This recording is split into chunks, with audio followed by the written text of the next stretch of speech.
બનાસકાંઠા જિલ્લાના લાખણી ગામના ઉગમણા વાસ તેમજ આજુબાજુમાં આવેલ રહેણાંક વિસ્તાર તરફ જવાના મુખ્ય રસ્તામાં તેમજ ગામની પ્રાથમિક શાળા નંબર 1 અને આંગણવાડી કેન્દ્રના મુખ્ય પ્રવેશદ્વાર આગળ જ કેટલાય દિવસોથી ગટરનું પાણી ઉભરાઈ રહ્યું છે, જેના કારણે કાદવ કીચડ થવાથી દુર્ગંધ ફેલાઈ રહી છે, જેના કારણે મચ્છરજન્ય રોગચાળો વકરે તેવો ભય ફેલાઈ રહ્યો છે। ગામના ઉગમણા વાસ તેમજ સ્લમ વિસ્તારના રહીશો શાળામાં ભણવા આવતા બાળકોને આ ગટરના ગંદા પાણીમાંથી પસાર થઈને શાળામાં અભ્યાસ કરવા માટે જવું પડે છે, ત્યારે આ ગંદકીના કારણે આસપાસ રહેતા લોકો, શાળાએ જતા બાળકો ત્રાહિમામ પોકારી ઉઠ્યા છે। અત્રે ઉલ્લેખનીય છે કે ગામનું મતદાન મથક આજ પ્રાથમિક શાળા નંબર 1માં આવેલ છે, જેને લઈને જાગૃત નાગરિકો દ્વારા અનેકવાર રજૂઆતો કરવામાં આવે ત્યારે જ સફાઈ કરવામાં આવે છે અને થોડાક જ દિવસો પછી જેસે થે જેવી સ્થિતિ પાછી નિર્માણ થઈ જાય છે।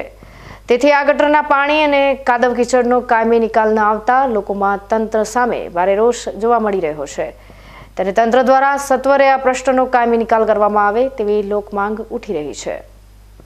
લાખણી તાલુકાને દરજ્જો મળ્યાને વર્ષો થવા છતાં લાખણીની પ્રાથમિક જરૂરિયાતનો સતત અભાવ છે। લાખણી પ્રાથમિક શાળા નંબર 1 આગળ ગટરના પાણીનો સતત પ્રશ્ન વધી રહ્યો છે। સામે આંગણવાડી છે અને લાખણી શાળા નંબર 1 મતદાન મથકનું કેન્દ્ર છે, છતાં હજી સુધી કોઈ તંત્ર દ્વારા પગલાં લેવામાં આવતા નથી। સતત વિદ્યાર્થીઓ પરેશાન થઈ રહ્યા છે, ગામ લોકો પણ પરેશાન થયા છે, ત્યારે તંત્રને અમે જણાવવા માંગીએ છીએ કે તરત તાત્કાલિક ધોરણે આ યોગ્ય નિર્ણય લેવામાં આવે એવી લોક માંગ ઉઠી છે।